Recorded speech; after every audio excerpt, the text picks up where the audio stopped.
Nelqakom għal programmi ieħor politiko. Illejla ġewwa l-istudio miegħi nilqa' lil Andrew Zamit Soler. Nirringrazzjak Andrew tal-qajt l-istedina tagħna. Grazzi tal-istididni. Mela, għejdilna daqsxejn fuq aħna fimni jafuk ħafna nies però għejdilna daqsxejn fuq hekk x'tagħmel fil-ħajja u x-xogħol tiegħek. Alright, mela jisu minnu Andrew hekk. Mela Andrew huwa bniedem kreattiv. Huwa bniedem li iħobb jiċċajta, iħobb jidħak, iħobb jgħin in-nies. U hekk qed tistaqsini professjonalment nuża bħal hypnotherapy eżempju, life coaching, spiritual philosophy biex bniedem inkun nista' ngħinu biex ikollu iktar ħajja pożittiva u jisu jirrealizza dak il-poter li jew għandu ġa fih. Ukoll nagħlem affarijiet bħal critical thinking, communication skills. Hekk inħossni bniedem li nħobb ħafna l-libertà u bniedem illi ħobb in-nies fl-aħħar mill-aħħar. Ekku. Mela, tista' tispjegana daqsej x'inhi fis-sens l-ipnożi ġieli smajna fuq, għan-nies ġieli smgħu x'inhi, però donnu wiesa ma tantx tintuża jew almenu mhux fil-mainstream media. Ma tantx iġibu fuqha. Eżatt. Hija xiex tintuża u hija xjentifikament pruvata u kemm ilha teżisti l-ipnożi. Mela, il-hypnosis ilha teżisti tal-inqas 300 sena u qas hija teknika teżisti għax il-hypnosis huwa tkun taf stat naturali. Huwa speċi ta' stat meta inti tkun isek daydreaming qabel torqod jew inkella isek tkun kif tgħidha bil-Malti isek tkun qed toħlom, fimt? Qed toħlom bil-wifqa jgħidulek. Tkun dak it-tip ta' stat, ġifieri hija stat naturali. Il-hypnosis hija użata kemm fil-medical, ġifieri hawn min kienu jużawha qabel u issa nqatatax ġew l-anesthetics kienu jużawha bħala anesthetic. Ġifieri jużawha wkoll bħala stress relief. Jużaw ukoll bħala meditazzjoni u biex ukoll twaqqaf ċertu habits u affarijiet hekk. Kif taħdem ħanfehmek eżatt kif taħdem. Ħanġiblek isa metafora u ngħidlek storja. Mela moħħok qisu ġnien. U inti f'dal ġnien immaġina li jkollok il-fjuri, ikollok il-frott, u jkollok ħafna affarijiet differenti, jkollok xi xmara għaddejja, dak huwa l-moħħ huwa mimli ħafna affarijiet differenti. Issa, il-hypnosis li jagħmel huwa li jiftaħ iċ-ċavetta ta' dak il-ġnien. U dak il-ġnien x'inhu? Dak il-ġnien huwa subconscious li huwa 95% ta' moħħok. U inti 95% ta' moħħok tgħidli xi ġifieri, m'iniex aware ta' xi nagħmel. Mela subconscious ħsieb your heartbeat, kif tieħu n-nifs, irsibiet li jiġuk awtomatikament, kif iħossok fuq ċertu sitwazzjonijiet, dak kollu jgħid fuq fis-subconscious. U l-hypnosis isa għandak il-conscious li huwa 5% li jisu l-bodyguard. Jidlek, jinxettiku ta' di, aħjar ma nagħmilix, eccetera, kwalinkwa ħaġa ta' ġifieri. U l-hypnosis permezz ta' relaxation u the power of suggestion ġifieri li bniedem tigwida li jmur hemm, tneħħi dal-bodyguard u tidħol f'dal ġnien u bekk jaħdem il-hypnosis meta tidħol f'dal ġnien tista' tagħmel ħafna bidliet tajbin, pożittivi u ngħidlek naqa' history ta' malaj u dan. Mela, il-hypnosis fl-Ewropa ġi fl-1800s kien health craze beda bħala animal magnetism, kien hemm wieħed jismu Franz Anton Mesmer, kien tabib Awstrijak u skopra illi l-bniedem huwa speċi ta' magnetic, xi ġifieri magnetic għandu ċertu fluid. Il-Ċiniżi jgħidula chi, flow. Ġifieri li għandek u qal li inti tista' tfejjaq lilek innifsek bil-ħsibijiet u affarijiet hekk. U beda jagħmel da public demonstrations u kien popolari ħafna mal-monarki, mal-French monarchy u mal-aristokratiċi u mal-burġwazi u sar fenomenu kbir.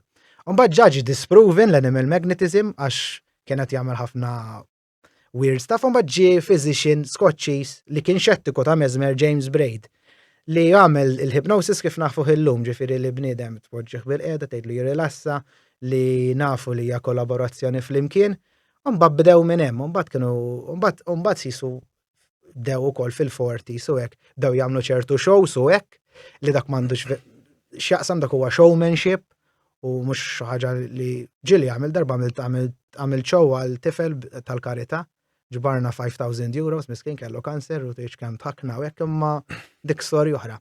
U n-nies jassoċjaw il-hypnosis bħala show, ġifieri xi ħadd tfaqqażu bajk u jorqod waffer.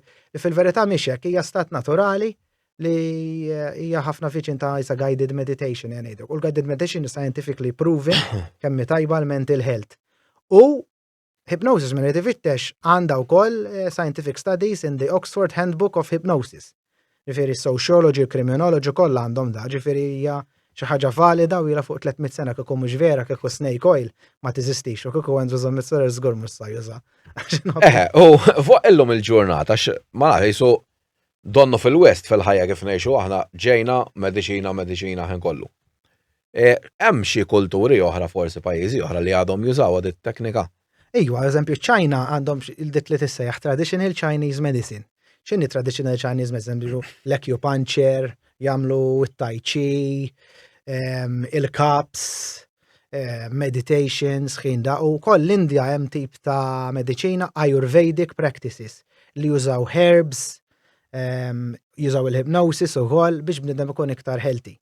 Issa, jiena nemmen li dawn l-affarijiet li speċi jgħad fihom jien, imma jien iktar nidħol f'motivation, personal development, inħoqnejn in-nies bil-konfidenza u kif ikam. Imma f'dal ambitu jien nemmen li iktar għandek tużom dawn l-affarijiet bħala prevention, illi affarijiet naturali bħal tmur mixja, tmur eżempju qudiem il-baħar, tikkontempla jew tara xi sunset u hekk dak kollu huwa mezz ta' relaxation naturali u ġifieri li tixrob biżejjed ilma. Ġifieri qed li fuq il-pajjiżi, iċ-Ċina għadu b'saħħtu ħafna huwa iktar Eastern, fimt? Però l-Amerika wkoll bħal Kalifornja, l-istat ta' Kalifornja, daw it-tip ta' New Age therapies, etc. huma popolari ħafna għax huma ħafna nies open mind. Il-mediċina toħodha jekk ikollok bżonna, ma jien nemmen li nistgħu nipprevenu ħafna affarijiet bħal problemi ta' obeżità, bħal ġieħ, eċċetera, b'daw l-affarijiet. U l-ħajja saret isa maġla vera. Imma xi kultant tittinduna u toħu pass lura u tgħid. Is it worth it? Is it worth it? Tittejt ukoll jien għandi ħajja waħda. Huwa worth it li minn hemm għalem. Li nara f'Malta bħalissa kif ġiet il-ħajja anka fil-West, ġifieri mhux Malta, jiena bniedem tad-dinja u da. Li kulħadd sejjer minn dik għall-oħra dik għall-oħra. U dak il-moħħ ikun qisu qed jilgħab it-tricks tiegħek għax il-moħħ ara kif jaħdem, il-moħħ jagħtik viżjoni għax tkun tallimt li inti suppost tkun hekk. Meta fil-verità r-realtà inti ma ir-realtà mhijiex li inti bil-fors tkun hekk. Id-dinja differenti.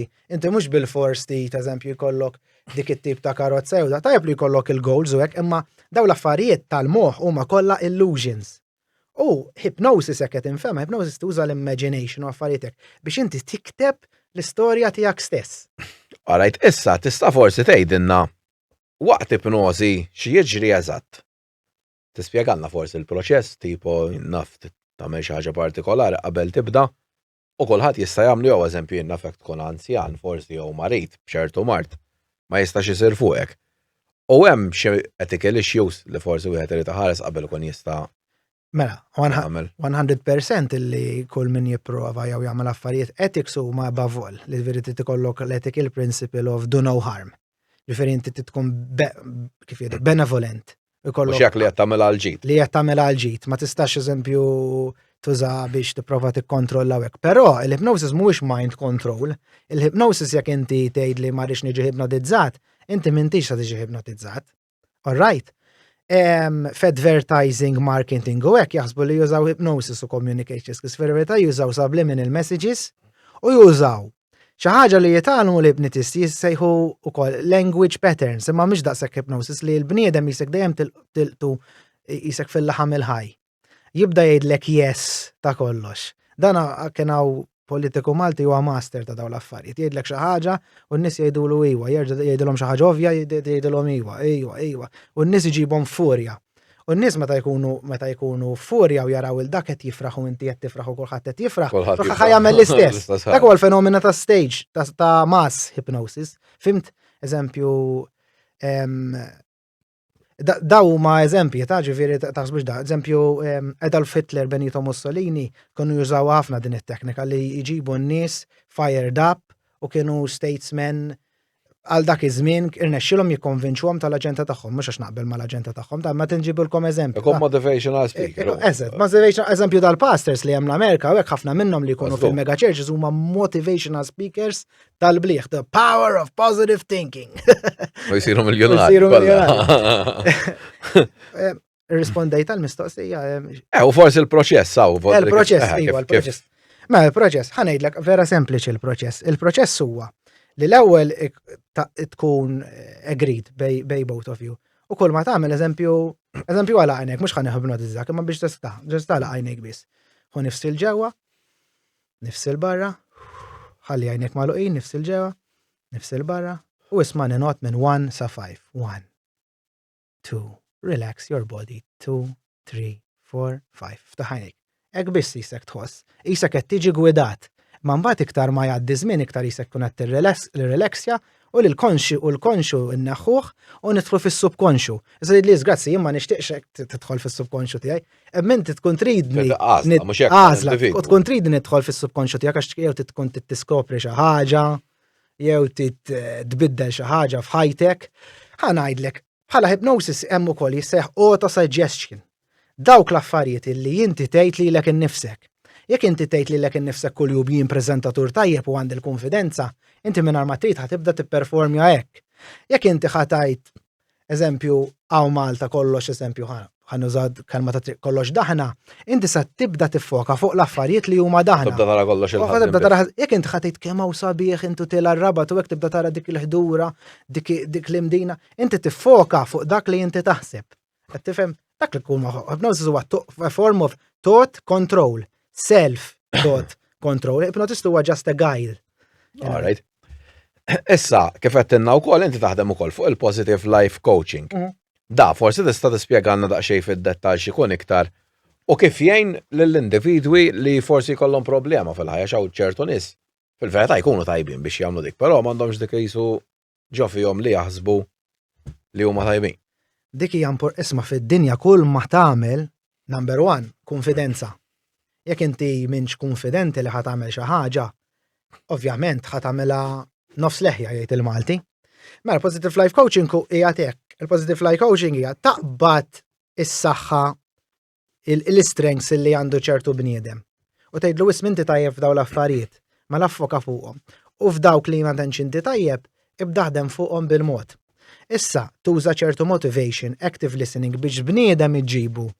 Biex bniedem iġibu jirrealizza s-soluzzjoni huwa stess. Na mhux toqgħod tgħidlu għamel hekk, għamel hekk, għamel hekk. Mhux hekk għalhekk jisu tiġi militar. Eżatt. Titkellem miegħu u jibda jirrealizza, jien qed inħossni hekk għax qed nagħmel hekk, jien qed nagħmel hekk, nagħmel hekk. U bad tagħmel pjan u ħafna fil-positive life coaching huwa li inti qisek speċi tibda tbiddel flok toqgħod taħseb ħafna negattiv, taħseb il-pożittiv. U hemm xi ħaġa metafiżika warajja wkoll, ġifieri the power of positive thinking.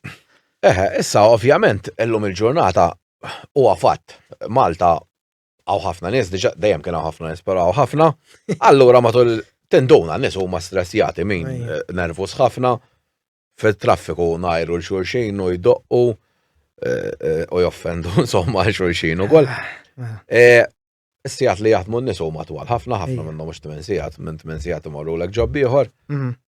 Mart, pollution, din it-terapija forsi ta' positive life coaching, kif tista' tgħinhom daw in-nies biex jikkontrollaw daw l-affarijiet? Daw in-nies hemm ċertu eżerċizzji li bniedem jista' jagħmel ukoll bħal sibijiet, bħal deep breathing, bħal eżempju jekk ikun jgħid jiġi rrabjat ikun jaf għal xi jgħid irrabjat ma jħallix l-emotions jieħduh over. Ma ħanajdlek storja, mela Marcus Aurelius kien Roman Emperor back in the day.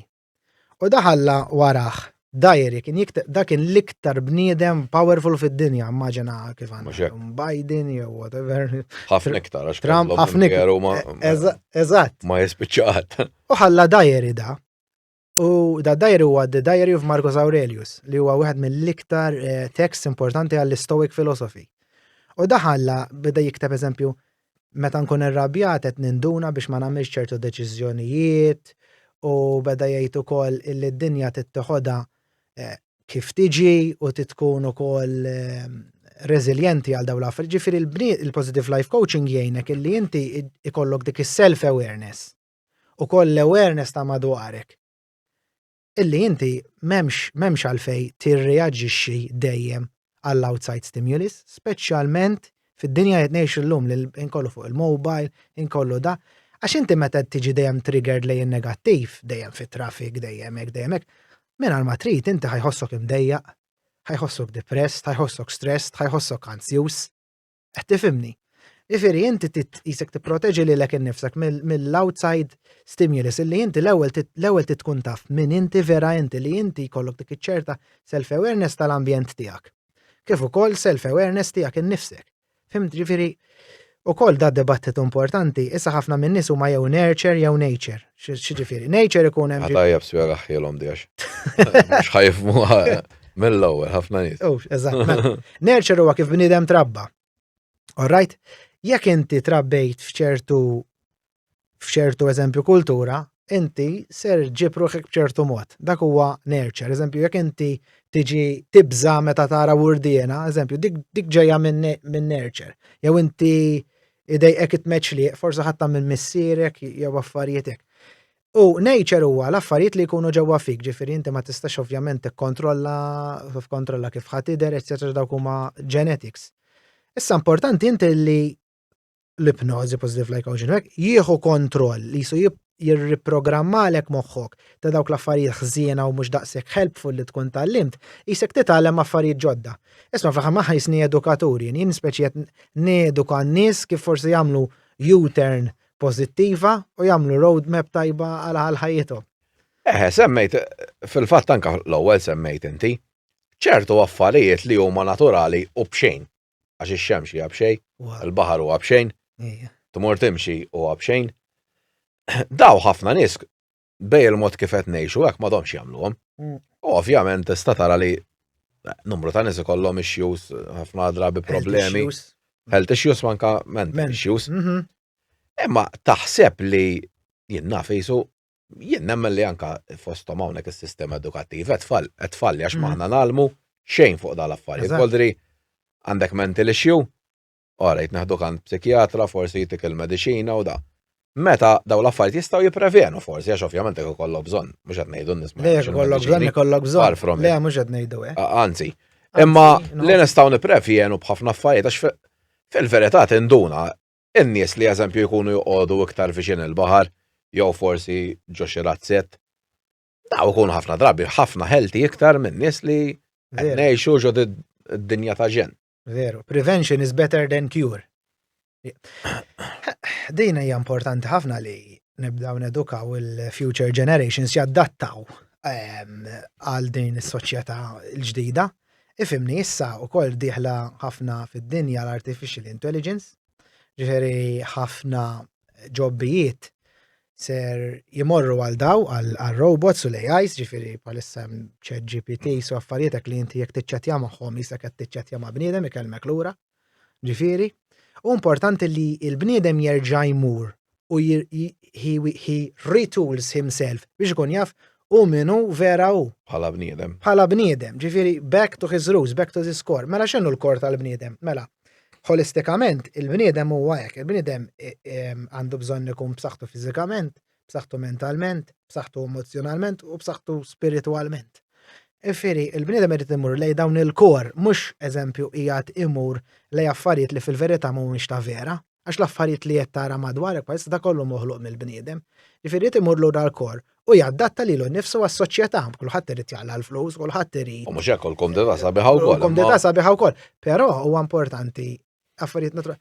Dalodu konti għad qudiem konti għad fall, aw konti għad qudiem lemon tree, aw siġra tal-lumi. U xen ħares lejha dik mimlija lumi siġra waħda. U għed in-natura kemm għandha abbundanza. Dik is-siġra tista' titma' easily 15. Tagħti lumi siġra waħda. Siġra waħda 50. Ġifieri, ara il-mindset ukoll qed li fuq positive life coaching, il-mindset ukoll il-mindset ta' abbundanza. Mhux mindset li qatt ma ħajkun biżejjed u biża' l-iktar ħaġa li qed nittakilja jiena f'xogħli u hekk huwa li nnejn in-nies ineħħu l-biża' u jimxu l-qudiem. Anka jiena ħadimt fuq in-nifsi, fuq il-biża' tiegħi, fuq il-konfidenza tiegħi, fuq l-insecurities tiegħi. Kulħadd ikollu kulħadd. U tibda tara wkoll mbagħad kien tibda tieħud il-filosofija ta' ħajja tibda tara il-mirakli jiġru. Għax ħanajdlek nies b'saħħithom ikollok nazzjon b'saħħtu. Jekk ħan nitkellmu bħala nazzjon mhux hekk. Fuq politika. Ġifier importanti ħafna illi tinduna.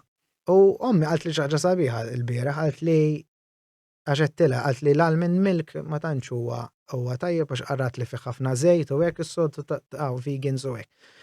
U għettila vera x'qrajt fuq xi nħobb naqra ħafna fuq li għettila irridu mmorru lura kif konna neklu qabel.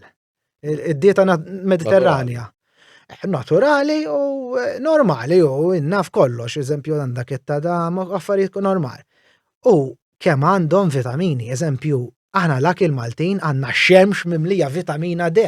Ara x'poteri tik il-vitamina D, tik happy hormone, eżempju. Mhux jew fil-verità iktar ma titla' fuq u ma jaraw xemx dejjem iktar ikunu moody u sad. Mhux tort tagħhom imma naħseb in-natura xemx it-tik. In-natura. U da mhux ikel għax forsi jifmuna ħażin li tikol il-ħaxix u tikol il-frod biss u hekk ta' illi tinkoperhom jisek flok eżempju tieħu permla mediċina.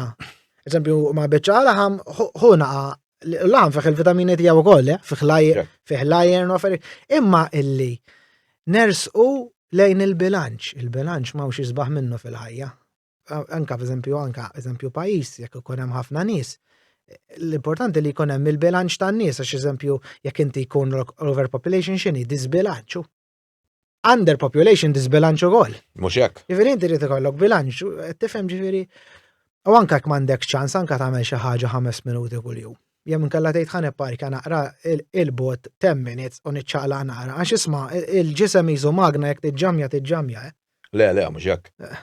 Issa tista' forsi tirrakkontalna wkoll xi esperjenza li kellek minn xi pazjent minn ovvjament ma semmi. Le, dak. Li rajt bidliet kbar fih meta trattajtu b'dawn il-modi. Mela fis-2017 xi ħaġa hekk. Kont diġà aware ta' dawn l-affarijiet. X'in kont qed nistudja l-Università ta' Malta ġib degree minn hemmhekk hemm ovvjament hawn Malta ma jgħallmuhomx. U mort l-Ingilterra u tallim dawn l-affarijiet u ktibt fuq Facebook u kien hemm tnej aħwa u bat waħda ġiet għandi u l-oħra ġiet għandi. U l-ewwel waħda li qatt rajt u rajta fil-living room ta' ommi u hekk. Kont vera imbeżżax bejn ngħid ma nafsa jiġri u dijek u dijek u dijek. U di batit li messaġġ wara qalt li ma nafx għamilt li, qalt li imma ma missejx il-ħobs inni 15 u dil-persuna naqset 20 kilo, żdidilha ħafna konfidenza u minn hemm jiem dejt nemmen għax konċettiku jiena stess. Mhux hekk fuq. Fuq id-nifsi għax għafetlek li securities.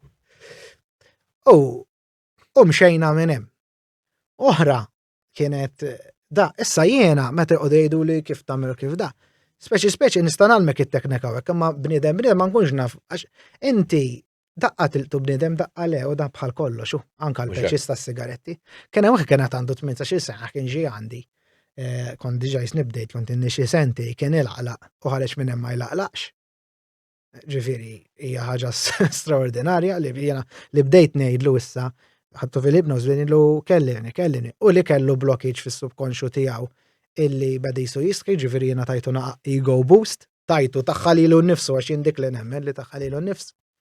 Kien hemm każ ieħor ukoll għandha ħafna ta' każijiet, kien hemm każ ieħor ukoll kien hemm wieħed ilu jpejb xi 30 sena u baqa' jpejjeb u xejn ma seta' jieqaf u kellu anka daw attak ta' qalb ħafif u xorta ma prevenja. Xorta baqa'. U waqaf. U mbagħad ukoll kien hemm persuna wkoll li ġiet għandi u kienet tistħin bad marret biex għamlet suċċess l-Ingilterra ukoll. U għent ukoll ċertu persuni wkoll li jagħmlu social events u social gatherings l-Amerika. Għent ukoll moviment hemmhekk. Għent ukoll għent ħafna kawżi ġestibli skills. Issa tieħ il-konfidenza dak li jkun. Mentalment. Itteħ il-konfidenza dak li jkun u jisek tigwidaħ. Għax inti meta tibda taqra t-esperjenza, x'in kol ma nagħmel kollox mill-esperjenza u kol ta' ħajti taqra t-esperjenza. Għax ħa ngħidlek xi kultant in-natura hija l-iktar teacher tajjeb. Għax inti in-natura x'inhi? Pulling and pushing. Dlam u dawl. Kollox qisu l-istess ħaġa ma huwa f'oppost. Ġifieri inti jekk inti għandek di l-emozzjoni dal-habit, inti tista' tmur li ma jkollokx dal-habit mur fl-oppost, dik hija the law of polarity. Għax id-dinja jien naħseb li d-dinja għandha ċertu liġijiet jissejħu the laws of the universe. Ġifieri jekk inti ma timxix speċi magħhom ħajkollok ħajja naqa' diffiċli. Huwa diffiċli timxi magħhom xi kultant għax tkun isek programmat skont is-soċjetà hekk, imma hija. Issa, u fatt ukoll li bosta Maltin fil-verità bħal individwi jagħmlu suċċess anke matul mad-dinja kollha tista' tgħid għandna tobba minn kollox, però bħala individwi, bħala soċjetà in ġenerali imbagħad għax disċiplina ma rridux, kollox nippruvaw nieħdu shortcuts. U fil-fatt di semmiha wkoll ftit ilu fuq programm tat-television is-CEO tal-Hamrun Spartans tal-futbol għal speċi donna l-mentalità. Ħadd ma jrid il-professjonalità. Issa, temmen li fis-sistema edukattiva hawnhekk ukoll tidħol il-politika fiha di u qed ngħid ġiex naħata x'inna hekk snin di mhux illum bdiet. Le. Għandna nibdew nerġgħu ndaħlu lura speċjalment fit-tfal għax it-tfal huma ċ-ċittadini ta' għada, element ta' disċiplina minn ta' żgħira. U nagħmluhom ukoll il-basic skills bħal pereżempju jiena rajt lil Ġapan. Eżempju, as cleaners m'għandhom ġol iskola, għax daw jgħalmuhom. Inti tħammeċ. Tibta waħda mill-proposti. Inti tħammeċ, inti tnaddaf, jibdaw isajru daw anka ġol iskejjel, voldir jisajru tfal. Da m'għandniex aħna. F'Malta żgur li u fl-Ewropa wkoll niddubi ta' kemm hawn. U fil-verità meta tara mbagħad il-crime rate li hemm il-Ġapan, l-edukazzjoni aħna kulħadd jitpaxxa bil-Ġappuniżi anke waqt World Cup daw ikunu f'World Cup ingħat full ground wara li. Kemm tiebu. Volteri qegħdin avvanzati naħseb 50 sena fit-teknoloġija minn ħadd ieħor. Ovvjament ikollhom id-difetti tagħhom bħal m'għandu kulħadd. Imma taħseb li hemm bżonn li nerġgħu mmorru naqra fejn tidħol disċiplina u basic skills. Ejwa, mela, pajjiż huwa bħal bniedem, pajjiż għandu l-kor. Il-kor x'inhu il-futur? Il-futur x'inhu it-tfal? Fimt? Jiġifieri da huwa importanti ħafna. Issa fil-ħajja kollox huwa diffiċli fil-bidu. Imma fil-ħajja ma tittaqta' qalbek qatt. Tittejt jien għalem u jien għalem. Issa għandek bżonn jien nissejħa meta nagħti lectures ngħidilhom di 3 Ps. Patience, persistence, and patience, persistence, blokkjajt illum. U iwa, patience and persistence ħana ħallu għem. Ġifieri inti tikollok il-paċenzja u l-persistenza biex inti timxi l-qoddim.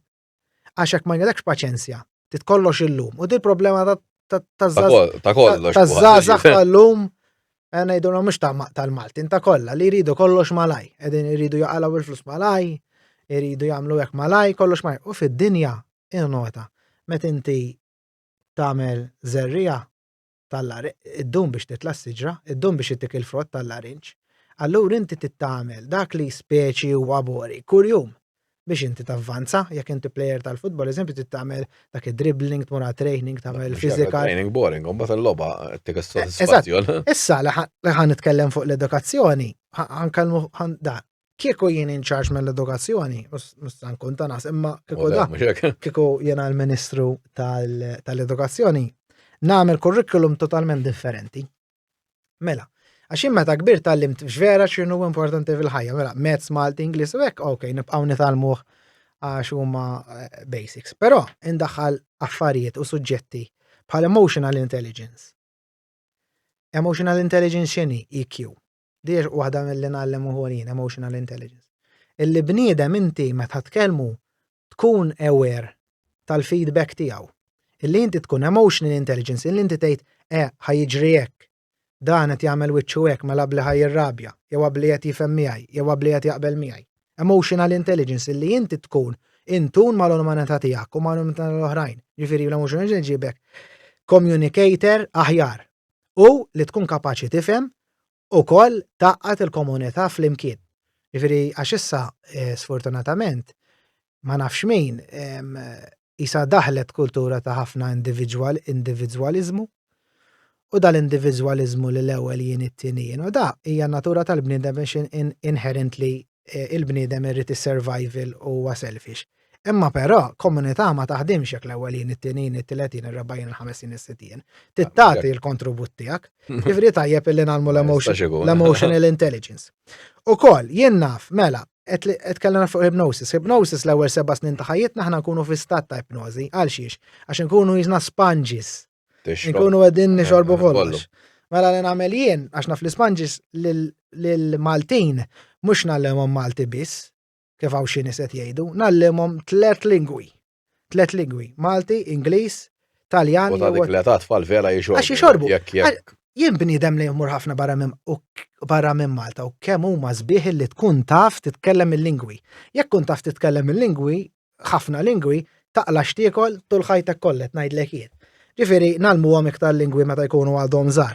Physical education kuljum, għax inti meta ġib il-bniedem u tagħmillu repetition illi kif edna qabel id-dawwa drawa li jkun physical inti sar tonqoslok ukoll l-ispiża fuq l-obeżità u daw l-affarijiet li jagħmlu tal-istonk u affarijiet hekk. Physically su 30 to 60 minutes kuljum u t-teachers ukoll ikollhom l-option li jagħmluha magħhom. Li nagħmel ukoll importanti kieku jien u bħabba disciplina naqbad grupp ta' soldati illi huma tal-physical education, tal-PE, tal-PT, tal-training, u nistazzjona soldat, ġifieri jilbes pajżan ta' f'kull da u jkun speċi teacher tal-PE u jkun qed jgħin lit-teacher tal-PE. Ħalli kollu ċertu fitness, kollu ċertu da, u jkollu l-istess vantaġġi, ġifieri holidays, u ma jkun jisu teacher, jkun stazzjonat hemm. Ħalli jgħallimhom l-affarijiet li jagħmlu da. Ukoll ndaħħal studju jissejjaħ Cultural Studies. Cultural Studies x'inhu? Ġifieri il-history, geography, folklore, philosophy u affarijiet hekk indaħħalhom kollha flimkien. Ġifieri daw jibdew jitalmuhom minn jkollhom 5 u hekk. U jitalmu filosofija, jitalmu jiddibattu, critical thinking kemm importanti mhux jgħidlek dak, l-ewwel aħsibha, anke x'ngħidilkom jien, aħsbuha, fimt? Vera importanti. Religion kieku nħallih Catholic based għax dija Catholic country u Christian country, imma nsemmi nagħmlu theology, illi anka minnu eżempju Musulman jew Indu jew whatever irrid jagħmlu bil-fors. U li jkun hemm id-diskussjoni, dejjem wieħed jaħseb. Kollu jagħmlu diskussjoni u jitalmu bħala reliġjon theology jitalmu it-tajjeb ta' reliġjonijiet kollha. Mbagħad huwa sta l-bniedem meta jikber li jagħmel li jażel. Nagħmlu communication ukoll, nafu kemm l-aqwa communicators kienu ġurnalisti u hekk. Ġifieri nagħmlu communications, ġifieri jiddibattu nagħmluhom marketing, soft skills kif jitkellmu. Semmejt waħda tajba home economics ukoll, hygiene, kif bniedem jinħasel, kif jgħaddi, ukoll nqabad speċi ta' head cleaner, imma din ma tkunx xogħla illi tikklinja, imma din xogħla tkun illi tgħin it-tfal tallimhom inatfu u tnaddaf magħhom, fimt? Ġifieri u jnatfu l-iskola huma. Nagħmel ukoll nimplementa wkoll sistema ta' healthy school lunches, illi bniedem talmu jsajjar healthy u affarijiet hekk u jsajruh ukoll it-tfal tagħhom stess bl-għajnuna u ovvja kollox bil-logħbu. Jitalmu kollox bil-logħb daw fatta filosofi jibdew jitfatallimhom. Ma bil-logħb u bil-cartoons. U hekk pagi aħjar għat-teachers u rispett kbir lej il-professjoni tagħhom, imma però għandi rispett kbir lej il-professjoni tagħhom, però qed ikollna nuqqas ta' teachers. Kif insolvi nuqqas ta' teachers? Illi persuna illi kollu BA u għaw min qed kollu BA f'xi ħaġa eżempju philosophy, BA criminology bieda u jsiba diffiċli biex forsi s-settur tiegħu. Fis-settur tiegħu għax m'hawnx ħafna ġobbiet jew kemm kellha jiena f'kollu jidħol pulizija jew li huwa qabel ma jixraqlux għax ma jkunx jixtieq imur hemmhekk.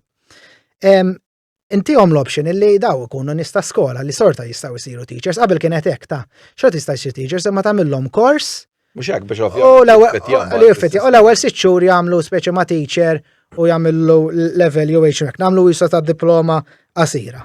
Insomma, dawk huma speċi x'naq kieku x'naħseb jien. Ma nafx hekk x'għandi xi idea tajbin, ma jien naħseb naqbel kważi ma tista' tgħid kollox li qed bħala dik nemmen li għandna nerġgħu mmorru hekk. Nagħmlu revamp. Parti minnha wkoll fl-edukazzjoni, però tara problema li dejjem sirna nitkellmu fuq id-drittijiet. U dmirijiet m'għandu ħadd u din sfortunatament kif naraħħa jiena anka fit-tfal. U fl-iskejjel, voldri għandek ħafna teachers raġuni minna li qed jitilqu. Li ma fadalx ir-rispett. Veru. Tfal jajruhom, ġieli sawtuhom. Taħseb li hemm bżonn ukoll nagħlmu tfal żgħar li jisma' inti kull deċiżjoni li tieħu f'ħajtek fiha konsegwenza. Għax jien diet nibża li s-soċjetà kollha ġitek anke fejn tidħol droga. Mela qed ngħidulhom ħodu droga issa mhux problema. Le. U mbagħad għandna l-Caritas fil-każ jgħinukom. Fodri, inti minn tħassolv il-problema tiegħek, u mbagħad insolvu lek aħna. Jibqa' għamel ħażin u jħallas ħadd ieħor għalik. Dik taħseb li għandna tfal ukoll minn ta' żgħira nibdew nagħlmuhom bil-konsegwenzi għax fil-verità l-ħajja fiha l-konsegwenzi. Ħafna.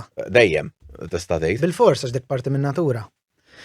Mela, drittijiet mingħajr dmirijiet. Drittijiet bla dmirijiet ma tagħmilx sens. Għax kif qedlek in-natura hija push and pull. Dak illi inti ser tiżra, int ser taħsad. Jekk inti tiżra valuri tajbin, xogħol tajjeb, għaqal, inti ser tiżra tajjeb. Għal xiex il-Maltin għax f'dak kellhom ċertu suċċess. Il-Maltin, ġenerazzjoni ta' parents tagħna, u ta' qabilhom, kellhom għaqal kbir. Kull fejn marru daw għamlu suċċess għax kienu iddeterminati li jagħmlu suċċess u kienu kapaċi kellhom dik li tissejjaħ late self-gratification. U jista' jkun għax daqq ftit ukoll il-faqar. Illum kulħadd rabba f'ċertu lussu. Il-faqar, imma l-faqar da ġielhom ikollhom kwalità oħra illi naqset illum hija l-umiltà. Illi huma kienu umli. Inti tista' tkun sinjur kbir u tkun umli jekk tkun ġewwa fik. Issa, irridu kollox ta' malaj, self-gratification, xillum tara TikTok u ċandek ċertu kimiki ta' moħħok, id-dopamine, tikkon titla, mal-ewel, jew jinnaf titħol f'ċertu websites u titla. Issa, inti ma jistax ikollok drittijiet mingħajr id-dmirijiet għax inti tittaħdem għalihom l-affarijiet fil-ħajja. U jekk huwa messaġġ, illum huwa importanti illi it-tfal kemm inrawhom anke hekk bniedem jixtieq jieħu ħajtu lura huwa li jaċċetta li wara kull suċċess, wara kull ħaġa, wara kull idea, ikun hemm il-hard work. U l-Amerikani jgħidu what comes around goes around. Ġifieri jekk inti bniedem li qed tiċċitja, qed tfotti n-nies, qed titħaq bin-nies, ħajkollok dak li inti qed tagħmel ħajjiġik lura. Dik il-karma. Ħadd ta' ħadd jasal da kulħadd. U il-Malti daw is-sayings huma l-aqwa sajta. The best. Eċċezzjonali. Eċċezzjonali. Issa, inti wkoll metaphysician. Tista' tispjegana di x'inhi eżatt? Bdejt dal-istudju tal-metaphysics għax bitt interessani ħafna fuq di l-affarijiet li qedlek issa li ġifieri kif il-ħsibijiet isiru realtà, kif dak li inti taħseb issir, eċċetera. U metaphysics hija branch ta' filosofija li ilha mill-ancient Greeks. Ġifieri kienu dejjem isaqsu il-bniedem minnu, aħna minn fejn ġejna, x'inhu l-iskop tal-ħajja. Mhux hemm dejt nistudja dawn l-affarijiet u dejt ngħid tagħmel sens di, għax ħafna affarijiet illi għandna fid-dinja u niġġieldu fuq ideoloġiji u nagħmlu hekk huma affarijiet bla sens. Ġifieri inti importanti li tmur lura lejn il-kor ta' minnu vera l-bniedem u ta' minnu vera hu. Jien minix Andrew li sem jien persuna li ġejt fid-dinja, forsi ġejt biskop qabel, inti wkoll Malcolm mhuwiex just li sem, Malcolm huwa persuna bil-emozzjonijiet tiegħu, bil-beliefs tiegħu. Ġifieri il-metaphysics jgħinek isek tkun taf min inti vera inti u jġibek ukoll tara il-kor l-essenza tal-bniedem, qed tifhem xi ngħid naqa' filosofika. Le, issa da però kif jista' b'xi mod imbagħad tabbinaħ mal-ipnożi. Ejwa, tista' x'eżempju il-past life regression u sessions oħrajn bħal jenna li tara l-higher self u hekk. Il-metaphysics huwa forma ta' wkoll spiritwalità. Illi inti temmen illi hemm xi ħaġa kbar minna. Issa jekk temminx balla, jekk temminx b'higher power, jekk temminx bin-natura, jekk temminx b'daw tal-Bhagavad Gita b'Shiva, eċċetera, bħal Hindus.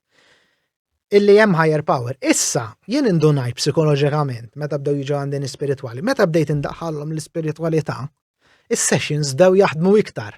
Għax żitt dak li jissejjaħ il-placebo effect. Placebo effect x'inhu? The power of belief.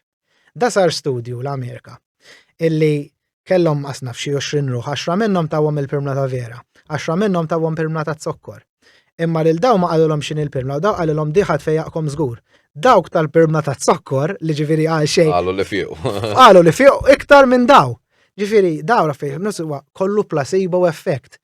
Veri, bdejt nidħol f'daw l-affarijiet u regressions u affarijiet u hekk nalgama għax għandek ċertu terminoloġija li tuża tidra ċertu knowledge ġifieri fil-metaphysics jekk nitkellmu topics bħal self-realization, bħal affirmations dak li inti tajt li lek innifsek, bħal fimt.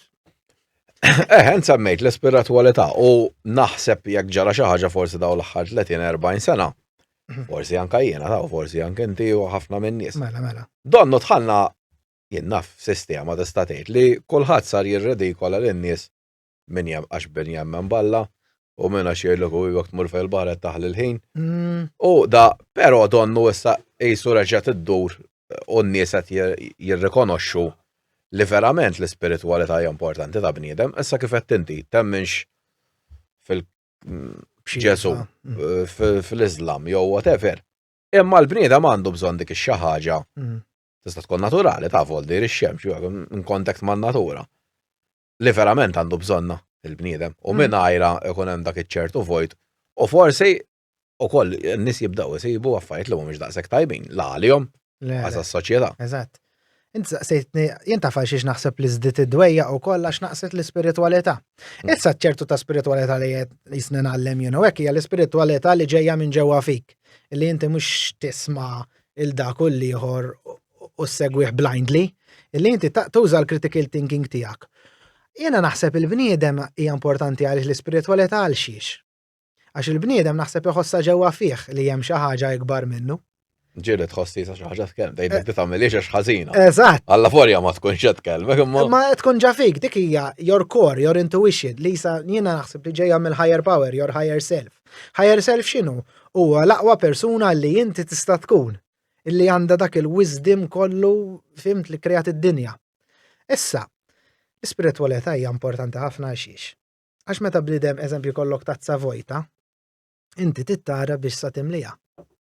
Jekk inti flok ilma ser titfala petrol, inti ser tkisser ħajtek. Ġifri jekk inti se tmur fl-ideoloġija tal-bniedem, all right, fl-ideoloġija tal-bniedem, eżempju, ideoloġiji tajbin mhux mawx imma forsi jkunu mhux daqshekk tajbin, inti se tagħmel affarijiet li Alla tishom folots, fimt? Ġifieri mhux jigwidaw f'affarijiet tajbin. U l-ispiritualità wkoll mhux qed nifhmu għax ħafna nies jaħsbu knisja u l-ispiritualità hija wkoll mental health. Li inti tkun in tune miegħek innifsek, in tune li hemm xi ħadd qed jidħol għalik, u jien bħal Andrew nemmen li hemm fuq hemm xi ħadd li jħobbna ħafna u diktejna ħafna li anke meta nkun fi trouble u hekk ngħidlu mulej jgħin, ittik is-saħħa tremenda. Voldri tal-aħħa naqra li sa s-sistema politika tal-aħħar snin fl-Ewropa kollha għax aħna qegħdin fl-Ewropa parti minnha. Qisu donna daw l-affarijiet provaw jew jeliminawhom jew armin hekk jirridikolawhom. Bil-fors għax inti Kristjan għandu eżempju Kristjan, bniedem vera Kristjan u jemmem Ġesu għandu willpower enormi u reżiljenza enormi. Min sa tagħmel li trid bih, darajnihom fil-passat u hekk eżempju jien naf. Bniedem illi jemmen illi hemm xi ħaġa kbar minnu ħaj jiġġieled b'livell ta' xi ħaġa li jikbar minnu. Allura huma biex jikkontrollaw u hekk. Jippruvaw inaħħom daw l-affarijiet u jituk it-television u l-pizza pane circus kien jgħidu r-Romani. Ġew baqa' jeżisti sal-lum. Le dik hija sistema kif tmexxi how to control people u dark psychology. All right, mela, l-aħħar domanda x'messaġġ tixtieq tgħaddi lin-nies hemm barra u lill-politiċi wkoll biex fl-aħħar mill-aħħar intejbu l-ħajja tagħna l-kolu, mhux bħala individwi biss. Mela, lill-politiċi nibdew bil-politiċi. Mela, immorru in my opinion, the greatest president the United States has ever had, John F. Kennedy, and he said, "Don't ask what I can get out of my country, but ask what I can give to my country." Imma dik minn jidħol fil-politika u hekk iżomma ġamoħħu. Jiex nista' nagħti. Ifhimni li kollok il-prosperità u l-abbondanza u kuntatti hekk mi xejn ħażina ta' jiena m'iniex anti. Le, mhux hekk le. Jiena jalla l-ġejt il-kulħadd. Imma wkoll tittara x'ħatati u s-servi. Ukoll umiltà u jekk int politiku tinsaqat minn fejn ġejt u ħobb lil niesek għax huma tellaw kemm mhux ittihom bissieq. Ħobb in-nies, ħobb il-Maltin għax huma tawk dik il-pożizzjoni u f'dawk. Fimt mhux da u provaw żommu l-valuri tagħkom u jekk inti temmen eżempju valuri soċjalisti jew valuri whatever, prova żommhom mhux Fej jaqbellek. u biex ittejbu ħajjitkom jiena nagħti 4 punti ta' malaj. Huwa importanti li neħdu ċertu momenti għal riflessjoni, anka darba f'ġimgħa jekk ma jkollok ċans jew ftit il-weekend tara fejn ħajtek sejra.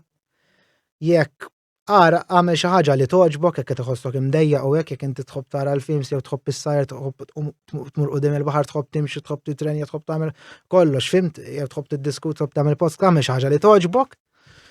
Huwa importanti li ma taqta' qalbek qatt u li temmen fis-saħħa li inti għandek ġewwa fik innifsek fl-aħħar mill-aħħar. Mela, nirringrazzjak ħafna Andrew, kienet diskussjoni Grazzi. interessanti ħafna Ejwa. għaddejna bosta suġġetti, forse l-qoddim nerġgħu nintaqgħu hekk Alla jrid. Mela, Alla Nirringrazzja t-telespettaturi tal-li kienu ma' lejla u nħeġġixkom biex il-ġimgħa d-dieħla terġgħu isseguna. Grazzi ħafna.